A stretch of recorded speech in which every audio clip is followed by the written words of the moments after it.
Cedric Tillman opts out of the Orange Bowl. Darnell Wright accepts an invitation to the Reese's Senior Bowl. What's all this mean in terms of the bowl game, obviously, and for next football season, all that? Your questions on a Tuesday, Locked On Vols. You are Locked On Vols, your daily podcast on the Tennessee Volunteers. Part of the Locked On Podcast Network, your team every day.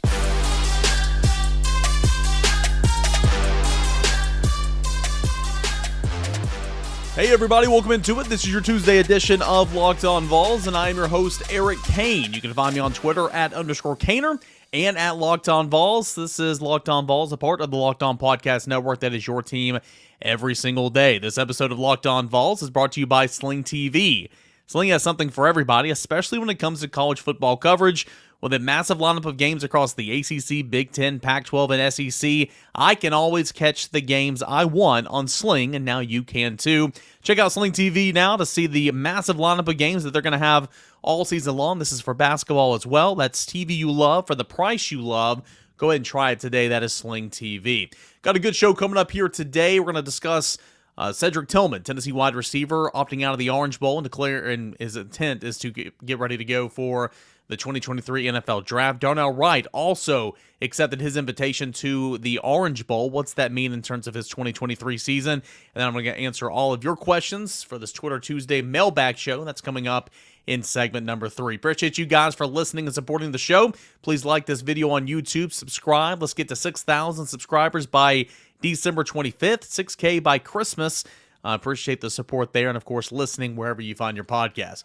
All right, Cedric Tillman came out on Monday afternoon, late afternoon, and he went ahead and pinned a note on his social media, his Twitter, and his Instagram, and this is what it reads.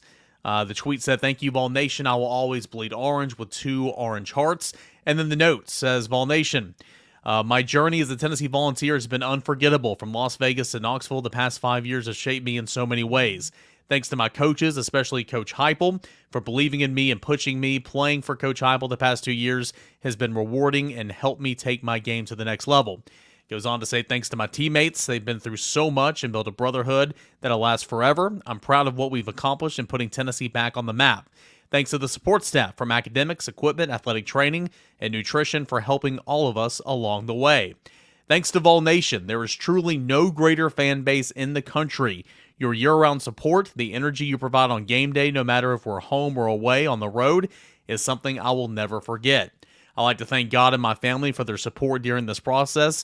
Though I battled injury this season, I'm grateful I returned for my 2022 senior season, and now I turn my attention to the next level in order to be fully healthy and ready to go as I prepare for the 2023 NFL Draft. I will not play in the Orange Bowl, but will fully support my teammates. It's an honor to be a VFL forever. Thank you, Cedric Tillman." This was the right move for Cedric Tillman. And again, this is not a shock. We knew this was going to happen. Again, Cedric technically has a COVID year of eligibility left if he so chooses. He had the opportunity to come out and go in the NFL Draft last year, coming off his breakout season in 2021. That season in 2021 where he really just kind of dominated the stat sheet. Let's see, he had 1,081 yards and 12 touchdowns on a team-high 64 catches. He averaged 16.9 yards per reception, and that was his 2021 game. Really started after that Florida game when he went to the coaching staff after the Week 4 Florida loss and back in 2021 said, "Hey, I want to be more of a focal point in this offense. I want to be the number 1 receiver." Obviously, it paid off, and he turned into who he was. Had the opportunity to go to the NFL Draft last year, decided to come back, take advantage of one of his 2 years of eligibility remaining as a fifth-year senior. He was a redshirt, and it just unfortunately didn't work out for him. In 2022, in Week 3 at the Akron game, he turned his ankle, had a really tough ankle injury, had a tightrope surgery in order to try to accelerate his return. He missed Florida, LSU, Alabama, UT Martin, missed the South Carolina game, missed the Vanderbilt game as well to end the season. He did return for the Kentucky game, had 4 catches for 22 yards. He had 7 receptions for 68 yards against Georgia, but then got banged up again. He had 9 receptions, 81 yards, and 2 touchdowns in a loss against South Carolina. But nonetheless, it was just not the year that Cedric Tillman or really Tennessee fans envision for him. And again, everything happens for a reason. Cedric Tillman goes down, Jalen Hyatt steps up, and hey, look, Biletnikoff Award winner, right? This was no surprise for Cedric Tillman to obviously go to the NFL draft. Now, it was even more non-surprising, I guess if you want to phrase it that way, that he's going to opt out of the bowl game. I mean, again, this is something that everybody has an opinion on, and I certainly was very vocal in the opposite direction a couple years ago. But the more this goes on, and the more I guess I get older, and I start thinking about if I was in those shoes and thinking about life-changing decisions. I mean, I completely understand this. I mean, I really do for Cedric Tillman. I mean, look at Alontae Taylor last year. Was a bit banged up and all that. Decided to not play in the Music City Bowl. To get fully healed, fully healthy, train for that combine. He went to the combine, performed, had a pro day, performed, and then look, he was a second-round pick. I'm not saying that's what's going to happen for Cedric Tillman, but for a guy that's been beat up all season long, it's just not worth it, in my opinion. Now, is it worth it to go play one more game with your brothers? Sure. I'm not saying that he doesn't want to do that. So he's going to be there supporting his teammates, but for him, a guy that's already been banged up, I think it's a smart move, and it's a business decision for him to go ahead and turn his attention to getting that ankle healed, getting that leg healed, and start preparing for the 2023 NFL Draft. So this came as no shock. We knew this was going to happen. It was just a matter of when he was going to make that announcement, but he went ahead and made that announcement on Monday. You look at where Cedric Tillman kind of ranks in terms of Tennessee lore. Again, he was kind of a no-name. I don't have that stat sheet memorized, but in 3 seasons prior to the 2021 campaign with Josh Heupel's first season here, I mean, Cedric had like 20. No, actually, I think it was 7 receptions. It wasn't even 20-something. It was 7 receptions for like maybe 83 yards, and I think he had 1 touchdown. And I mean, it just blossomed. He had 1,081 receiving yards back in 2021. That is 5th most in program history. If you want to look at what Jalen Hyatt did this year, 1,267 yards. That is 2nd most in single-season program history, and just a couple yards behind Robert Meacham, 1,298 yards. He has the single-season receiving record for Tennessee, that being Robert Meacham. And, of course, we're just going to have to see, what Jalen Hyatt wants to do. I would assume Jalen Hyatt will have a very similar decision or a very similar announcement in the coming days. That's what I'm predicting. But, again, we'll talk about Jalen Hyatt when we get there. But, Cedric Tillman had a really, really nice career, a breakout season in 2021. The Georgia game in 2021, he had 200 yards receiving. That is 9th most in single game program history. Receiving touchdowns, he comes in tied for 9th with 17 career touchdowns with Robert Meacham. That's something that's going to stand, until somebody bumps him out, right? He had 12 touchdowns last year. That is tied for 3rd most in single-season history for Tennessee. He had 3 touchdowns against Purdue in the Music City Bowl. That is tied for 2nd most all-time in Tennessee history. Again, Jalen Hyatt, we'll go over this later on if Jalen Hyatt decides to go to the NFL, but Jalen Hyatt's number 1 with 5, and then there's, 1, 2, 3, 4, 5, 6, 7, 8, 9, 10, 11, 12 other guys. Actually, count that. There's 11 other guys because Dante Stallworth did it twice that are tied with 3 touchdowns in a single game. So Cedric Tillman, he stayed the course. He bet on himself. He did not transfer. He saw the value in what Josh Heupel was bringing, saw the value in the system, and decided to put his head down and get better. And he had a really, really good redshirt junior season in 2021. Unfortunately, had some injuries in 2022. It just wasn't the same, but a good decision for him to go on to begin preparations for the NFL draft. Now, again, what if you go and play in this Orange Bowl game and you hurt that ankle again? That puts you back, 4, 5, 6 more weeks in terms of trying to get ready for the combine and all that type of stuff. Cedric Tillman sitting out this bowl game. We'll see if he's going to play in the Reese's Bowl, the Reese's Senior Bowl. But that's more or less about the practice. And again, there's so much more to gain from going and participating in the Reese's Senior Bowl because you have NFL scouts and executives, and they're there all week long. It's not just about the game. It's about the week at the Senior Bowl. So a good move here from Cedric Tillman. You hate to see him go, no doubt about it, but you knew he wasn't going to come back. You hate to see him not playing this Orange Bowl game, but you certainly understand. Cedric Tillman announces on Monday afternoon, late afternoon, that he will forego another season on Rocky Top, which would have been that COVID-free year of eligibility. He will forego the Orange Bowl, and he will begin preparations for the NFL draft. So that was the big news on Monday evening. There was some news on Monday morning as well, and we'll get to that coming up here in segment number 2. But before we get into that, I want to tell you about a proud sponsor of this Locked On Vols episode. It's our friends over at Omaha Steaks. Insane right here happening, okay? Omaha Steaks has cut prices 50% site-wide to make you that gift-giving hero that you've always wanted to be here the holiday season. The holidays are here. Achieve gifting greatness when you give the gift of perfectly aged, tender, and delicious Omaha steaks. I told you about my experience with Omaha Steaks. I got my dad, my grandfather, my soon-to-be father-in-law, my soon-to-be stepfather-in-law. I got them all steaks at Omaha Steaks last year. It was the perfect gift because, again, you can enjoy it year-round. You can go over there and have fellowship and grill out on a Saturday afternoon, go there on Memorial Day or Labor Day or whatever the case may be, 4th of July, and cut into those burgers, cut into those steaks. It's not just steaks and burgers too. There's salmon. There's some great meats there at Omaha Steaks, and they put together this delicious selection of various gift packages to make shopping for the ones you love nice and easy here this holiday season. Go to omahasteaks.com and take advantage of the 50% off site-wide, plus when you use the promo code Locked On at checkout, you get an additional $40 off your order. So there's 50% off site-wide right now. Use the promo code Locked On. You're going to get another $40 off your order. It's truly, truly incredible. Go and make your holiday shopping easy this holiday season at omahasteaks.com. Minimum order may be required. All right, guys, welcome back into your Tuesday edition of Locked On Vols. I am Eric Kane, so glad to have you guys with me here today. We'll get into your mailbag questions in segment number 3 of this Tuesday show. It's Tuesday, every single Tuesday here on Locked On Vols when you take over the show with your mailbag questions. But first, Tennessee also had some news. This came early in the morning on a Monday. I was actually, filling in at 99.1 The Sports Animal, the old stomping grounds, and sorry if you're watching on YouTube, my dog just came up and he's trying to get in my lap. And it was like 7:25, 7:30, something like that.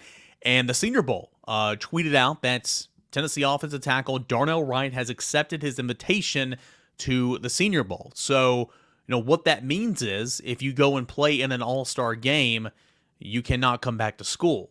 Therefore, you are showing your intention of going to the NFL draft. Darnell Wright, he has another year.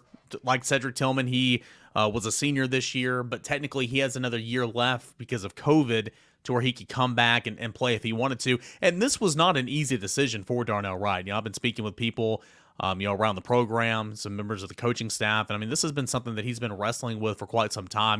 He's enjoying his time at Tennessee. He enjoys being here in Knoxville, Tennessee. He loves playing for this coaching staff and Josh Heupel, loves playing for Glenn Ellerbe.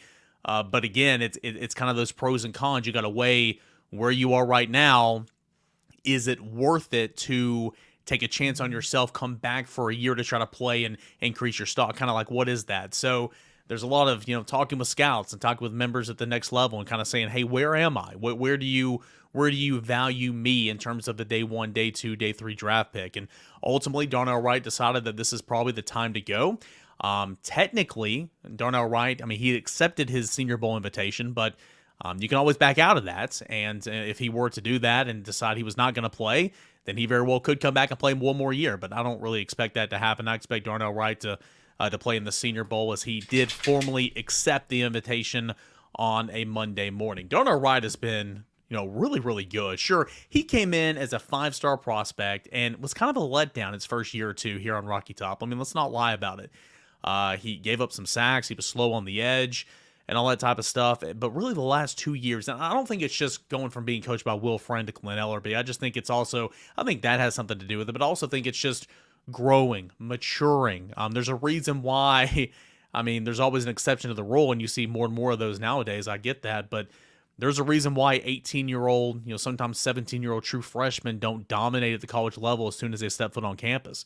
Nico Iamaleava, in my opinion, will not come here and start day 1. And even if he did come here and start day 1, he's not going to dominate, in my opinion. Anything's possible. Peyton Manning didn't come here and start from game 1. It's about maturing. It's about growing, getting accustomed to a new lifestyle, getting in that strength and conditioning program and all that type of stuff. But, Darnell Wright he really played well his last 2 years here on Tennessee. Of course, he was a force at right tackle. Didn't even have to worry about right tackle whatsoever this season for the nation's number one offense. That totaled 538 yards and 47.3 points per game. He was a part of that offensive line that broke another school record with 568 points this season. He is not allowed a sack in 18 straight games. Let that sink in. So that's not only 12 games in the regular season this year. That is going back to 6 games in 2021. He is not allowed a sack in 18 straight games. He appeared in 46 games throughout his career with 41 starts, 33 consecutive starts. He finishes the 2022 regular season not allowing a sack on 829 offensive reps. In total, the offensive tackle has logged 2,680 career snaps, making 26 starts at right tackle, 13 at left tackle, and then 2 at right guard. So again, there's some versatility there as well. He was named the SEC Offensive Lineman twice this season, following Tennessee wins over Alabama and Kentucky. He was a semifinalist for the 2022 Rotary Lombardi Award. He was named to the freshman All-SEC team at the conclusion of his freshman year in 2019. He was named to the first team All-SEC by both the coaches and the AP following this season. And again, it's a shame that there were no other offensive linemen that joined him on those. And when you have the nation's number one offense, I don't understand how there can only be one offensive lineman represented on the All-SEC teams. That's first team and second team. That is an argument for another day, but goodness gracious, people, stop being irresponsible with your freaking votes. You know what I'm saying? Goodness gracious. Again, he was a 5-star recruit out of Huntington High School. He played in that Under Armour All-American game back in 2019. He was a 2018 Max Preps All-American in high school. 3-time Class AA All-State selection by the West Virginia Sports Writers Association.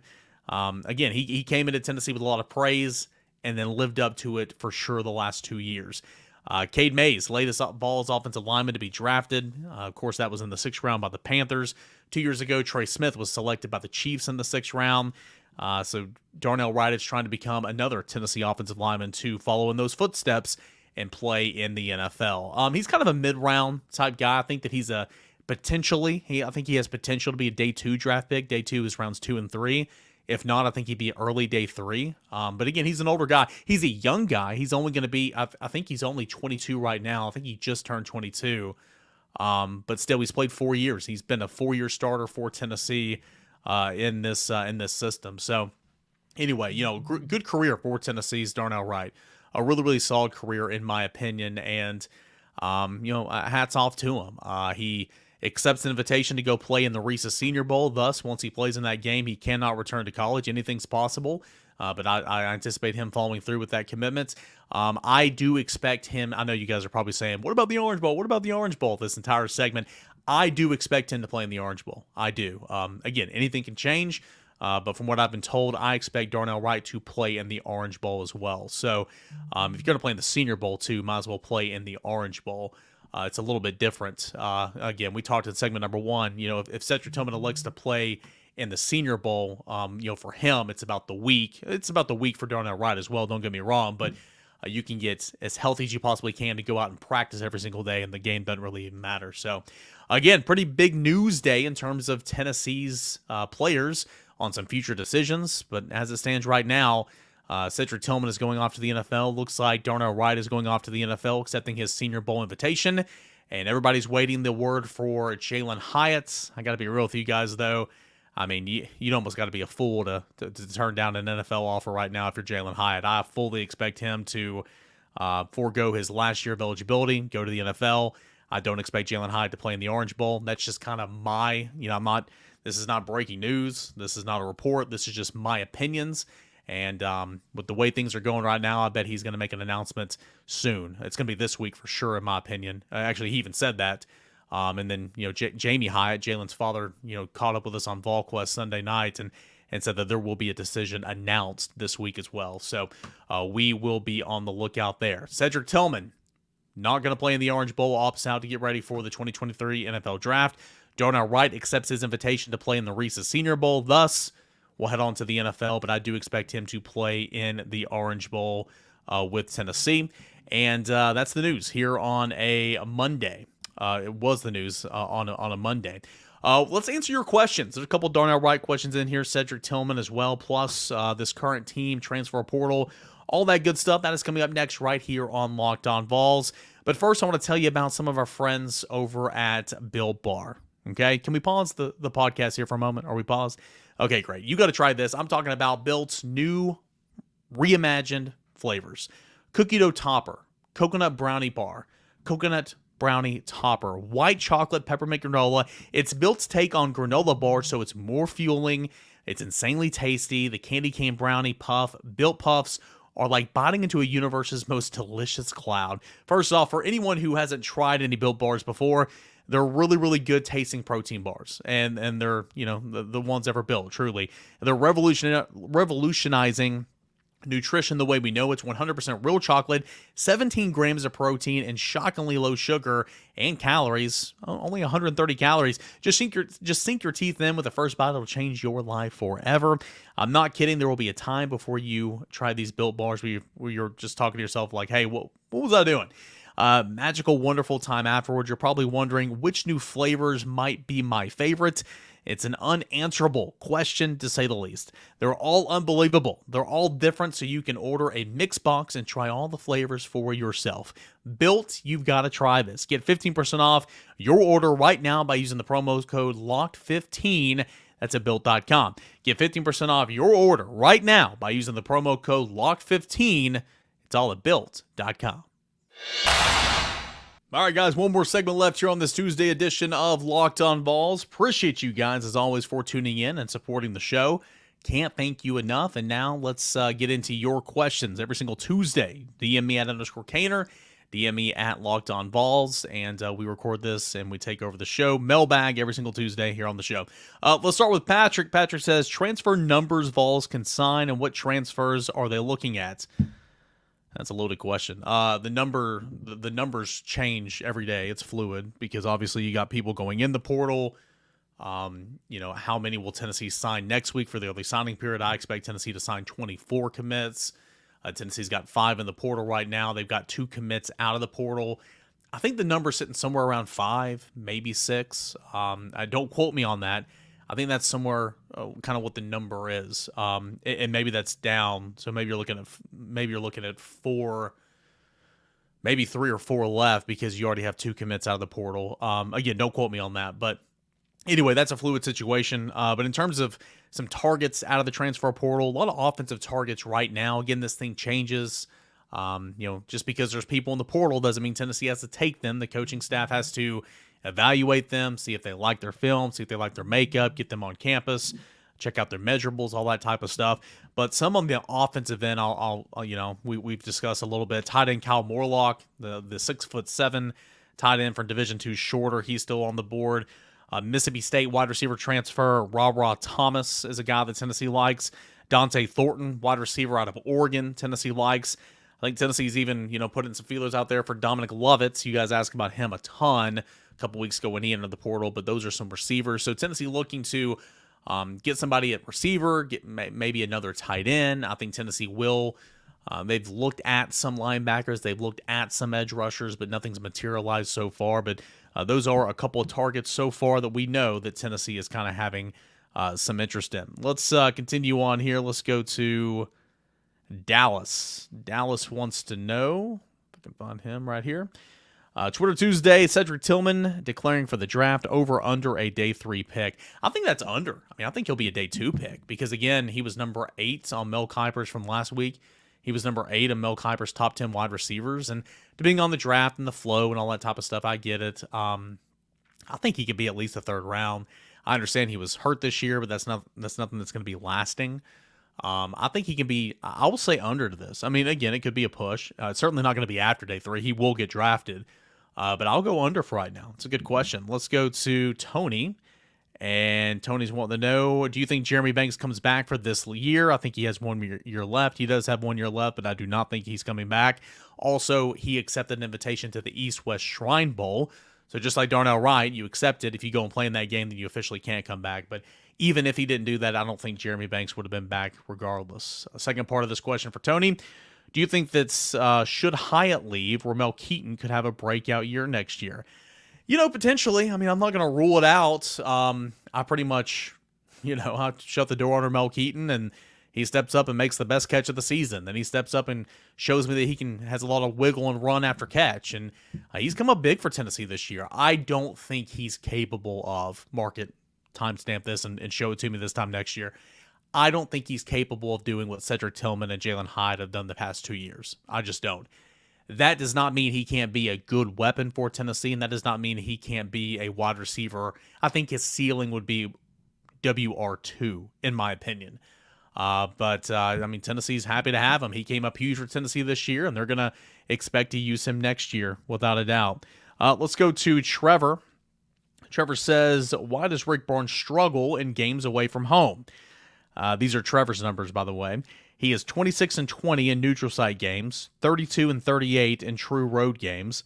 He puts in parentheses, I'm pretty sure those numbers are accurate, but counting is hard. Yeah, it is. You remember the other day when I was trying to do math? Is Thompson Bowling Arena that good of a home court advantage? Is it coaching, or is it winning on the road harder than you think?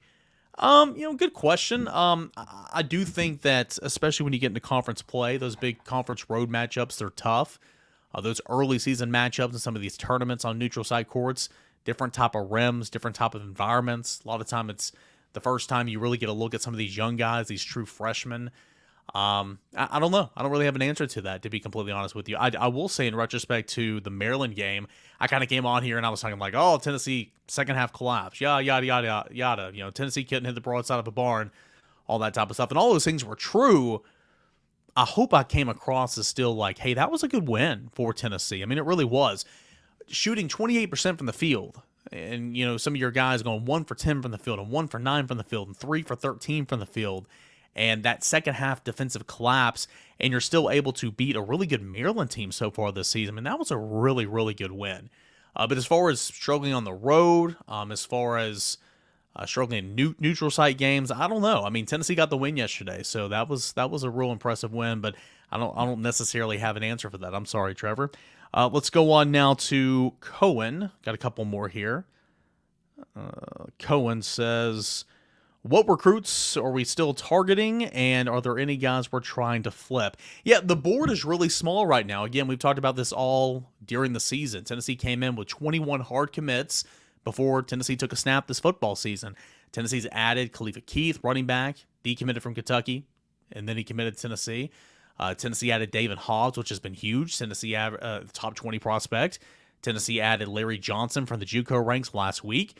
So they have done some work kind of finishing off this class. I expect all these guys to sign next week, by the way, as we spoke on in yesterday's show. But the remaining targets that are on the board, nobody's bigger. This is the number one thing, and Tennessee is in a really good position here with Arian Carter. Got to close it, though, because Arian Carter, the linebacker from Smyrna, Tennessee, he's the guy that was on nobody's radar. Then they allowed him to play linebacker, and he shot up and got like 15, 16 Power 5 offers. A couple games into his senior season, Tennessee being one of those. I think he really, really likes Alabama. He grew up an Alabama fan. Alabama's very much in this one, but also I think Tennessee is as well. I think Tennessee's got some momentum here. Josh Heupel was on the road, and there's pictures circulating around. Our guy Brian, Locked On Vols listener, sent me a picture himself, and there's the sighting of Josh Heupel at Smyrna High School on a Monday, so that's good to see. You had Arian Carter that was showing Josh Heupel his stomping grounds. So I think Josh Heupel's going to have the opportunity to get the last word in here to see if he can keep Arian Carter in state. But Arian Carter's the biggest one on the board. It's going to be Tennessee or it's going to be Alabama. Defensive lineman Tavian Gadsden, Florida State commit. Looks like he's going to wait until February to sign, which is a good opportunity for Tennessee. However, there will be other schools that will jump in and join that race also if he does indeed wait until February to sign. So, yeah, Tavian Gadsden, Florida State defensive line commit, Arian Carter. And then one last one I'll put out there, and this is a late offer. Tennessee offered this guy just a couple days ago. And, bear with me here on his name, guys. Defensive lineman, edge player, Tatum Tuluti. That's probably not how you say his name. We'll call him Tatum T. He is an Oregon commit, about 6'3", 6'4", 215, 220 pounds. His father is the defensive line coach at Oregon. But Tennessee offered. I'm not saying that his father would come here. Obviously, Tennessee has a defensive line coach, but That's a little intriguing. He's an Oregon commit. His father's on staff. There was talk about how they reached out to Tennessee. So that's one to pay attention to. Teitum, T-E-I-T-U-M, last name something, T-U-I-O-T-I. That's one to pay attention to because Tennessee offered him, and he's in this class of 2023. So, again, the board has shrunk. There's not that many out there, but the big name to pay attention to is Arian Carter, Tennessee or Alabama. Last question is going to go to James. James says, if you assume the current committed class all signs and the ones you think will leave, and the ones you think will stay on the current team do stay, what's your way too early expectations for the 23 season? What portal moves in and out plus further commitments could change that opinion and how much? Just way too early. Tennessee can win 9 games potentially next year. I don't want to, don't hold me to that. I think Tennessee in that 8 to 9 range. You got to get good quarterback play. Joe Milton's got to play good. But he'll be a 6-year college student by that point, I think, or maybe 5th year. I don't know. Math is hard. You got to get good quarterback play. You got to protect him. Tennessee will need to fill out 2 spots on the offensive line. We'll need to take some steps defensively. We'll need to run the football effectively, which Tennessee led the nation in rushing touchdowns this year. Tennessee was the only team in the country to average over 300 yards passing, 200 yards rushing per game. There's some things that need to happen. Tennessee, I think Tennessee needs another pass rusher from the portal. I think Tennessee needs another wide receiver from the portal. I think Tennessee needs another option at offensive tackle from the portal. And it wouldn't hurt to get a defensive back. Those would help my case in terms of giving Tennessee more options to try to get to that 9-win regular season. We'll see what happens. I think there's an opportunity there. Again, don't hold me to it. So much is going to happen. We'll see if there's going to be some more movement via the transfer portal, but I'll say 8 to 9 games right now. I'll glass half full guy. I'll go 9 games. But again, that's projections. That's way too out. It's a guess right now. It really is. Guys, appreciate it. Thank you so much for making this edition of Twitcher Tuesday, a mailbag show, a success. As always, you guys are fantastic. Every Tuesday, we'll do it again right here on Locked On Vols. Thank you so much for making Locked On Vols your first listen each and every single day. Check out Locked On Sports today now. Make that your second listen. You've got the biggest stories of the day, instant reaction, big game recaps, and you've got the take of the day. It's available on the Odyssey app, YouTube, or wherever you get your podcasts. Don't make that your first listen. Make Locked On Vols your first listen, but make that your second listen. That's Locked On Sports today. Can't thank you guys enough for everything you do. We'll see if there's any more Tennessee news coming out on a Tuesday. We'll continue to talk Tennessee football all throughout the week. Same time, same place. Let's do it again tomorrow, guys. This is Locked On Vols.